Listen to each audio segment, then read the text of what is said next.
This episode of the A.T.TIPSCAST is sponsored by TextHelp Systems, provider of award-winning literacy solutions including Read and Write Gold and Fluency Tutor. For more information, go to www.texthelp.com. That's www.texthelp.com.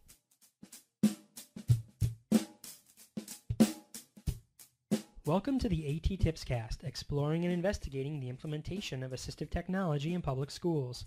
I'm your host, Chris Bouguet. This is episode number 59, recorded on June 19th, 2010. This is the third and final listener feedback episode for Season 3 of the A.T.TIPSCAST. I just wanted to quickly reiterate that the purpose of the listener feedback episodes are to share with all of you, the audience in general, the information that's been shared between myself and other listeners of the podcast who have written in with comments, concerns, or questions. I know there are some people who listen to the show who never go to the compendium blog, ATTIPScast.wordpress.com, and therefore never see some of the comments that get posted there. Likewise, you might be a listener that goes to the blog every once in a while, but isn't into Facebook, so you're not seeing any of the correspondence on the Facebook fan page or for the AT-Tippers group. Going through the correspondence from all the different methods of communication, including Twitter and email, usually reveals some AT tips that, hopefully, will be useful to everyone.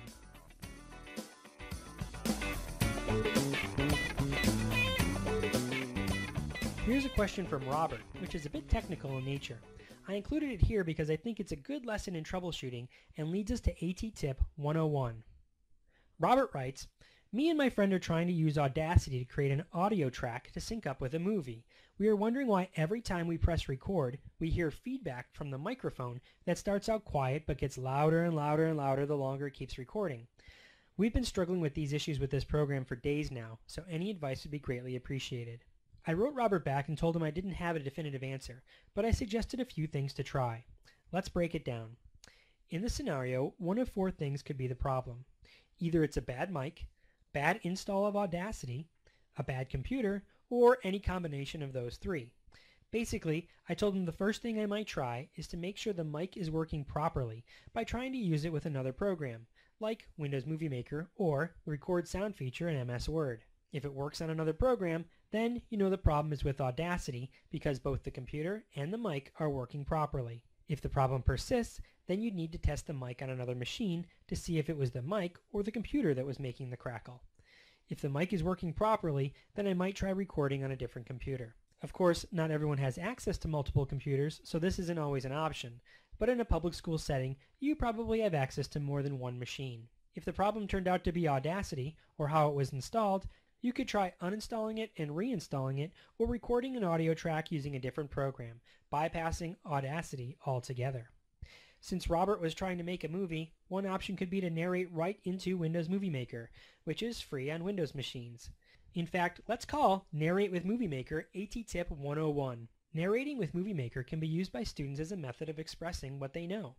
A series of pictures or videos can be put down in the video track in Windows Movie Maker. Then, using a microphone, the student can describe what's seen in the images or video. The audio is saved as a WAV file, so it can be used in other projects. So consider this. A student is provided with a digital folder of 10 pictures of events occurring during the Civil War. The student sorts the pictures in chronological order by placing them in Windows Movie Maker. Then, using the narration feature, the student tells about the events as the slider bar moves from left to right past the pictures. Once the narration is complete, the student turns in a completed movie.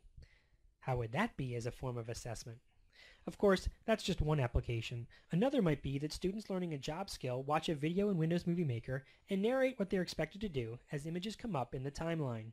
As each step in the job is shown, the student could describe what they have to do during that phase of the job.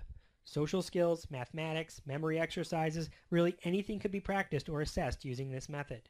Jenny from Alaska wrote in to say that on the day she listened to episode 48, VOSME, she went right into the classroom and showed her students how to use it. She even had them install the Google gadget on their iGoogle pages. She said that the voices in VOSME weren't that great, agreed, but the students were excited about, and I quote, the online freedom it gives them. That is so awesome! I'm so glad that students are excited about the resource. I'm with Jenny that the voices in VOSME need some work, but in a pinch, it works. I'd love to know if the students are still using the website or if any of them have started to use it at home.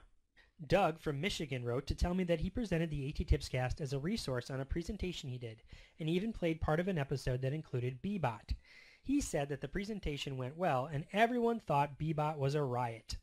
I'm so glad that people liked Bebot. I'll definitely pass that along to him. Poor Bebot. He needs all the support he can get, because not everyone is a fan of my mechanical friend. Mark Nichols, featured in both episode 36 and in episode 52 of the A.T.TIPScast, used the downloadable professional development questionnaires along with the podcast as an assignment in one of the college classes he was teaching. He shared the feedback from the students that completed the assignment, and a few said they weren't that fond of Bebot. So Doug and the participants in his workshop liked Bebot, but others, well, not so much. So what's your take? Drop me a line over at attipscast@gmail.com and let me know if you'd like to hear more from Bebot, or if I should flip that little switch on the back of his head that shuts down his servos forever. Gosh, I sure hope Bebot's not listening to this podcast right now. Overall, Mark's students seem to like the idea of listening to the podcast as an assignment. So, if you know a college professor that's in education, feel free to pass the A.T.TIPScast along. Krista writes, "We have learned that my daughter has a vision problem. Her vision is 20/20, but she has an issue with tracking. She sometimes sees double or repeats lines because she can't follow due to the distractions, and then she has suppression in the eye where it completely shuts down and she no longer sees with her one eye. She now visits a vision therapist." Krista went on to mention that the vision therapist provided some quick pointers that she thought might be helpful to others as well. She mentions covering parts of the paper that are unused, reading in panes, and reading through color acetate can all help eliminate distractions. Let's talk about these for a second. Let's group covering parts of the paper and making a window to limit the amount of distractions on the paper into A.T.TIP number 102 called masking. Manila folders make great masks. Students can cut windows of various sizes and even create flaps of various sizes on a manila folder. Then, depending on the size of the window needed, they could flip the appropriate door open. So, for instance, picture a student practicing a list of spelling words. Each week, that student is given a spelling list where all the words are the same size. The flap could be the size of the spelling word. Students could slide the spelling list into the folder, open the spelling flap, and then read one word at a time. Likewise, the student could cut a window out of the manila folder, so when the student puts a piece of paper under the manila folder and starts sliding it up and down, that window could act so that there are students only reading one line at a time. Again, I like the idea of students making their own reading windows to provide a sense of ownership of the tool. Teachers and students could experiment with different colored manila folders to see which color provides the least amount of distraction. Deciding upon which color of acetate to use can be done in much the same way. Let's call reading through an acetate screen A.T.TIP number 103. Students and teachers could place paper under different colors of acetate to decide what color makes the text easiest to read. Also, you could combine those two A.T.TIPs, where you put colored acetate on the windows of the manila folder. Krista goes on to mention how the whole family has been doing the exercises given by the vision therapist so that her daughter doesn't feel like she's the only one who has to go through it all alone. That's another fantastic idea, and it's one that I used to recommend myself as a speech therapist. Practicing speech sounds as a whole family helps make the activity fun and ensures that the exercises actually get practiced. Go Krista! I hope you and your daughter and your whole family are doing well. Carrie wrote in on the Facebook fan page sharing a phonetic spell checker she likes to use. This was the secret spelling tool I mentioned in episode number 57. The website is www.jandjlawrence.co.uk/WERDZ. Don't worry if you didn't get it. I'll have that linked on the blog site as well. Here's what you do. When you go to that site, you have a field within which you type your word. You can't miss it. It reads enter a word. You enter a word in there however you spelled it. Then, in the next field, and again you can't miss it, it reads B. Select an action to perform. You select from one of the following actions. Spell the word entered as you think it is spoken. Find rhymes for the last two sounds of the word. Find rhymes for the last three sounds of the word. Find rhymes for the last four sounds of the word. Find rhymes for the last five sounds of the word. Find the longest words that rhyme with the word. Find an anagram of the word. Find a complete word, use a symbol for a missing letter. Check if a word is in the dictionary. Once you make one of those selections, select Go. A list of words appear meeting your action criteria. So, for example, I entered the word ferret, misspelling it as F-E-R-R-I-T. Then I chose the Spell the Words Entered as You Think It Is Spoken selection. A list of possible words appeared, pulled from the website onelook.com, complete with a pronunciation guide. There's also a little sound icon that links to the word on howjsay.com, where it's spoken aloud. Okay, I know I'm throwing a lot of websites at you all at once, so let me slow it down and list them as AT-TIPS.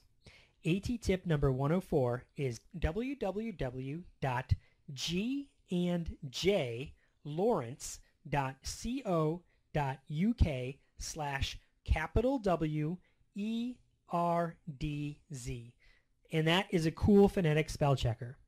AT-TIP number 105 is onelook.com. That's ONELOOK.com. And that's sort of a different online dictionary where you can find definitions of words, find phrases that start or end with the word you searched for, find words that start or end with the same letter as the search word, and more. AT-TIP number 106 is howjsay.com. howjsay.com, which is a website that provides audio pronunciations of words. Thank you very much, Carrie, for turning me on to all of those AT-TIPs. Beth J. wrote in to tell a story about what happened while listening to the A.T.TIPScast as part of her school district's professional development program. She wrote, I listened in my car, but only to the first 2 sessions while I was driving. I found it too frustrating not to be able to make notes while I listened. What actually happened next is far more cool. I popped the CD in while my husband drove, and my 25-year-old daughter was in the back seat. We all ended up listening, commenting, and learning. How fantastic is that?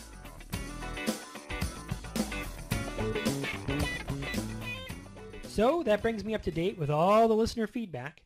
Of course, there have been a lot more correspondence than just what was mentioned in the episode, but that's all the correspondence that has led to some sort of AT-TIP.